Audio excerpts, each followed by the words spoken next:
Welcome back viewers, good healthy morning. आपको पता है हमारा लाइफस्टाइल का सेगमेंट है और लाइफस्टाइल के सेगमेंट में थर्सडे के दिन हम बात करते हैं पेट केयर पे, यानी हमारे घर में जो पेट होते हैं, जो जानवर हमने पाले होते हैं घर के फ़र्द की तरह, उनका ख्याल किस तरह किया जाए। अच्छा जी, आपको पता है हमारे साथ मौजूद होती है डॉक्टर शैला, तो वो मौजूद है, इनको वेलकम करते हैं। अस्सलाम वालेकुम। कैसी हैं आप? बिल्कुल ठीक है, looking very cute today. Thank you जी।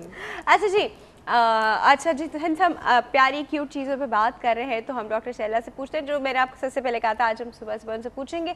वो ये पूछेंगे कि हम लोग अपने घर में बड़े शौक से पपी लाते हैं, छोटे से कुत्ते का बच्चा, और उसको पालते हैं, बट उसको ट्रेन करना जो है वो बहुत मतलब काफ़ी लोगों को नहीं आता, ठीक है।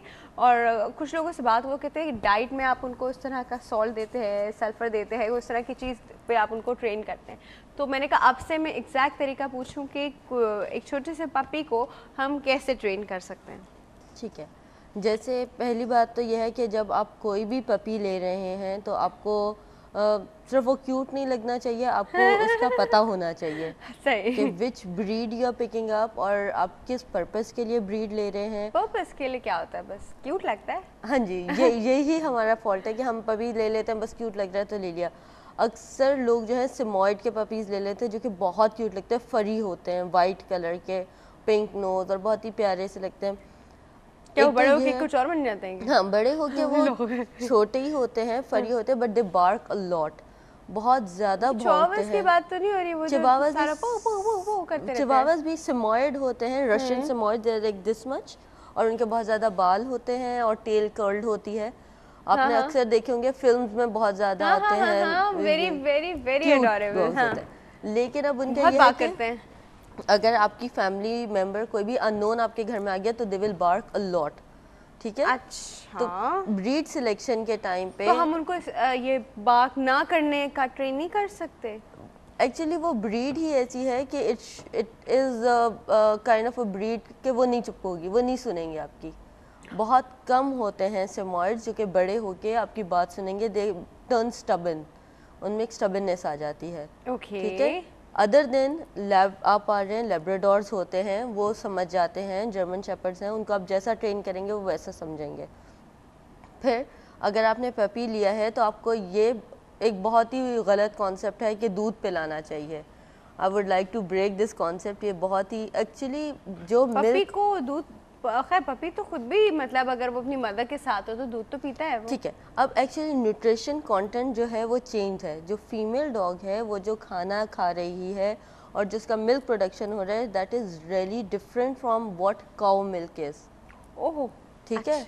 हम लोग सिर्फ वो देखते हैं कि दूध पिला रहे हैं, ये नहीं आप देखते हैं कि मिल्क के कंटेंट्स क्या होंगे। गाय बिल्कुल घास खा रही है तो हम उसके फैट कंटेंट्स हम लोग उसके डॉग के मिल्क जैसा मिल्क कहाँ से लाएं? उसके लिए ये है, या तो अक्सर मार्केट्स आपको मिलता है डॉग मिल्क, ठीक है। अच्छा, डॉग मिल्क, हाँ जी, वो आप बाय कर लें। अगर नहीं परचेज कर सकते, उसके दूध में क्या स्पेशल चीज़ होती है? स्पेशल चीज़ ये होती है, उसमें प्रोटीन जो होते हैं वो डेसिडुअस प्रोटीन्स होते हैं, जो कि एक अगर पपी को आप दे रहे हैं तो उसका एक तो स्टमक फॉर्म करेंगे और दूसरा कि उसके जो इंटेस्टाइन्स हैं या लिवर डैमेज नहीं करेंगे।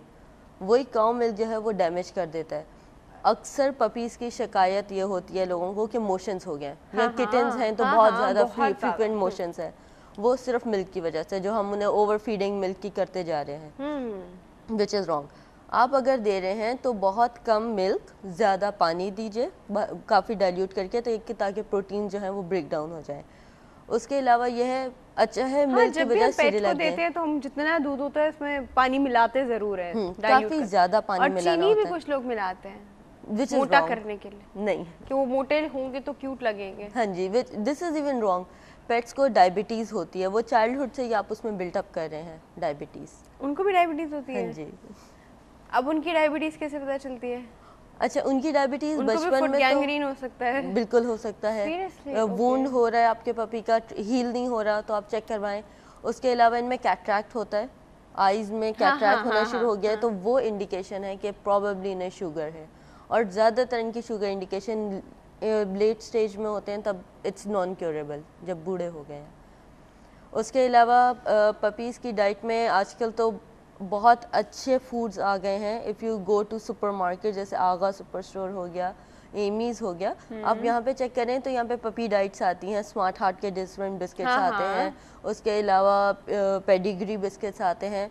बेस्ट इज रॉयल कैनिन के भी डॉग फूड आते हैं विच इज़ रियली गुड। उसमें पपी डाइट भी आती है, पपी मिल्क भी वो प्रोवाइड करते हैं। अच्छा, ये पपी डाइट जो है ये अडल्ट डॉग से डिफरेंट है जी ना? जी, बिकॉज जो मैंने मार्केट में देखा वो ये देखा कि अडल्ट की अलग पड़ी होती है, पपीज की अलग पड़ी हुई होती है, और आई डोंट नो उन दोनों में फ़र्क क्या होता है। असल में देखें जो पपी है, जैसे हमारे छोटे बच्चे हैं और बड़े लोग हम लोग हैं, अब जो बच्चे होते हैं या पपीज़ होते हैं उनका जो फूड लिवर में जो एंजाइम्स हैं they would not be able to break down the food.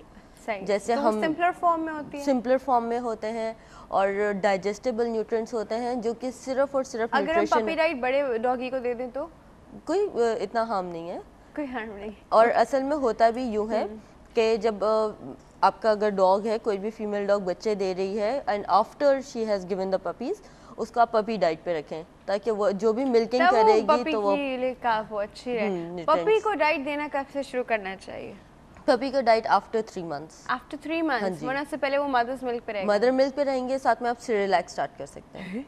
हाँ जी, डॉगी के लिए? जी जी उसके लिए भी जी जी फ्लेवर चाहिए क्या? Apple flavour, banana flavour? नहीं यार, सच नहीं होता।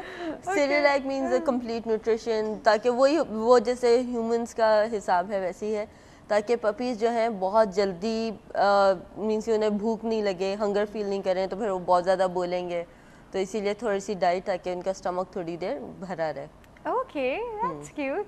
अच्छा जी, तो ये तो पपी डाइट हो गई। अच्छा, अब उसको ट्रेन करना, कुछ हम लोग जिस तरह गेम्स भी उसको सिखाते हैं, फ्रिस्बी फेंका वो लेकर आए, बॉल फेंकी लेकर आए, कहीं से वो चढ़ के जंप करना, हम लोग ये चीज़ें उसको सिखाते हैं। ये सिखाने का प्रोसेस क्या होता है, ये कैसे करता है? ठीक है, अभी जैसे आप अब पपी तो लेके आ गए हैं, अब अक्सर ये होता है कि 2-3 चीज़ें जो हम अपने डॉग्स को खुद स्पॉइल करते हैं, वो ये होता है खाना खा रहे हैं, पपी आ गया, पपी को खाना निकाल के दे दिया। This is very very wrong, very wrong. फिर बाद में ये होता है कि आपके मेहमान आए तो then you don't like it. असल में बात है वो तब भी आएगा, आप इन द फर्स्ट प्लेस उसको उस चीज़ की आदत ही ना डालो। बिल्कुल, actually giving a food to the puppy means rewarding it. ठीक है, आप जब भी उसे खाना दे रहे हैं it's a reward for the dog. अब ऐसे ही आप ट्रेन कर सकते हैं, जैसे अगर आपने उसे बोला सेट और आप थोड़ा सा उसे पुश करें, वो जैसे ही थोड़ा सा बैठता है रिवॉर्ड हिम, उसके बाद फिर उसे सिट बोले, वो हल्का सा अगर बैठता है आप उसे रिवॉर्ड करें, he would understand this is the work I am doing right.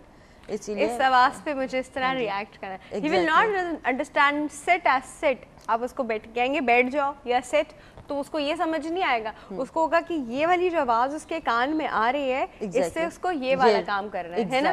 Exactly. सही। अच्छा जी, एक कॉल है हमारे पास, फिर हम और बात करते हैं। जी अस्सलाम वालेकुम। अस्सलाम वालेकुम। यूसुफ साहब, गुड हेल्दी मॉर्निंग। कैसी हैं बेटा? बिल्कुल ठीक ठाक, आप कैसे हैं? अल्लाह का शुक्र है। हाँ जी बेटा, ये मैं जरा अजीब अजीब ही सवाल करता हूँ और मुझे ये बेटी मेरी बहुत पसंद है। बहुत अच्छे जवाब देती है, बर्दाश्त भी कर लेती है मेरी बातों को। मैं ये कहता हूँ कि कुदरत ने यूसुफ साहब एक मिनट, आपके टीवी सेट का वॉल्यूम बहुत लाउड है आज। सॉरी, ये गलती मुझसे बार बार हो जाती है। क्या, क्यों यूसुफ साहब, क्यों? अच्छा, मैं ये पूछना चाह रहा हूँ कि कुछ कुदरत का भी निजाम है, जैसे जानवर हैं, ये हैं, वो हैं जंगल में, ये तो अब 2, 4, 10, 20 पेट्स की बात कर रही हैं आप। हजारों किस्म के जानवर हैं, वो जंगल में पैदा होते हैं, बढ़ते हैं, खाते हैं, पीते हैं, कोई मैनेजमेंट उनकी नहीं होती, कुछ नहीं होती।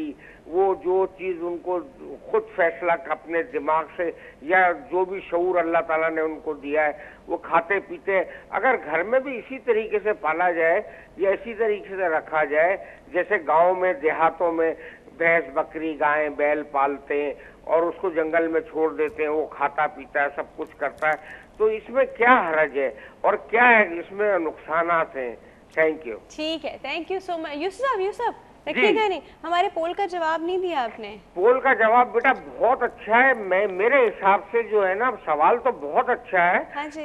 मतलब मसला ये है कि देखें, हुजूर सल्लल्लाहु अलैहि वसल्लम ने अपनी पूरी जिंदगी में सिर्फ एक हज किया। एग्जैक्टली। तो हमारे लिए पहली मिसाल तो ये है। बिल्कुल। दूसरी चीज ये है कि हज, रोजा, नमाज, ज़कात, ये आप 5 अरकान आपने बताए, वाकई बुनियादी हैं। लेकिन ये मजहब का, हमारे इस्लाम का सिर्फ 10% है। 90% हमको दूसरी जिम्मेदारियां दी हैं। तो मैं तो इसको भी बेहतर नहीं समझता कि हजे बदल कराएं। ये लोगों की इजाद है, ऐसी कोई बात नहीं है। जब एक आदमी उस चीज के लायक ही नहीं है तो हज बदल क्यों कराया जाए? जब अल्लाह ने फर्ज नहीं किया तो बंदा उसको हज कराने का क्यों हो? तो मेरे हिसाब से इंसान को वही पैसा और फलाई कामों में 10 चीजें हैं उसमें खर्च करें। लोग भूखे हैं, नंगे हैं, प्यासे हैं, उनके लिए खर्च करना। Very nice, very nice. Thank you so much for your call. बहुत अच्छी बात उन्होंने की। अच्छा जी, कमिंग बैक, हम लोग का एक आई थिंक एक नेचुरल इकोसिस्टम होता है, ठीक है? अगर आप एक जानवर को उसको इकोसिस्टम में रखें तो वो खुद ऑटोमेटिकली उसके अकॉर्डिंग उसकी नशोनुमा होती रहती है, वो ठीक रहता है। लेकिन हम उसको उसके इकोसिस्टम से निकाल के अपने घर में ले आते हैं तो वो उसका एनवायरनमेंट नहीं होता, तब उसकी ज़्यादा केयर करनी पड़ती है। ये रीज़न है, यही रीज़न है। और जैसे हम लोग अगर इकोसिस्टम में देखे जाएं तो वहाँ पे वो नेचुरल सिलेक्शन होती है, सिलेक्शन ऑफ द फिटेस्ट होता है। हम लोग survival of the fittest, exactly. हम लोग यहाँ पे ये करते हैं, अगर हमारा कोई पेट मर भी रहा है which can not survive, will just rush to the vet and will make it survive. Means कि अगर उसका नहीं भी लिखा वी विल डू इट। वो फिर एक चीज़ आ जाती है नेचुरल पे कि नहीं था, और एक चीज़ आ जाती है medically we made it survive. अब वो सर्वाइव तो कर गया लेकिन उसका सिस्टम जो चल रहा है दैट्स बेस्ड ऑन केमिकल्स। हाँ, ठीक है। अब उसकी इम्यून सिस्टम को हमने खुद एक बूस्टर दिया है। अब थ्रू आउट लाइफ उसे कहीं ना कहीं बूस्टर हमें देना पड़ेगा क्योंकि हमने शुरू से उसको बूस्टअप किया। एक ये, और दूसरी बात, अगर हम जानवरों को वो ग़िज़ा दें जो हम घर में पकाते हैं, जैसे अक्सर लोग कहते हैं कि हम तो कीमा चावल देते हैं जो घर में पकता वो देते हैं। आप ये देखें, जंगलों में कहीं भी वो मिर्ची जाके नहीं खाएंगे, और फिर मिर्ची भी अगर खाएंगे तो इट्स नॉट केमिकली मेड, वो तो एक नेचुरल है, बिल्कुल नेचुरल। तो बिल्कुल ही मीन्स यहाँ पे अब जो घरों में हमारे पास हम लोग खुद जो यूटिलाइज कर रहे हैं वही सिंथेटिक चीज़ें हैं, तो हम अपने एनिमल्स को भी सिंथेटिक ही खिला रहे हैं। इट्स नॉट कि हम उनको बिल्कुल नेचुरल चीज़ें खिला रहे हैं, वो नहीं है। जहाँ तक बैल बकरी और इनका सवाल है, इनको बहुत अच्छी तरह पाल सकते हैं क्योंकि इनको आपने घास खिलानी है, इनको आपने कुछ पका के नहीं खिलाते। हम उस चीज़ के अगेंस्ट हैं जो फक्कियाँ खिलाई जाती हैं, और एक कॉन्सेप्ट है गाय को मिर्ची खिलाने का विच इज़ वेरी वेरी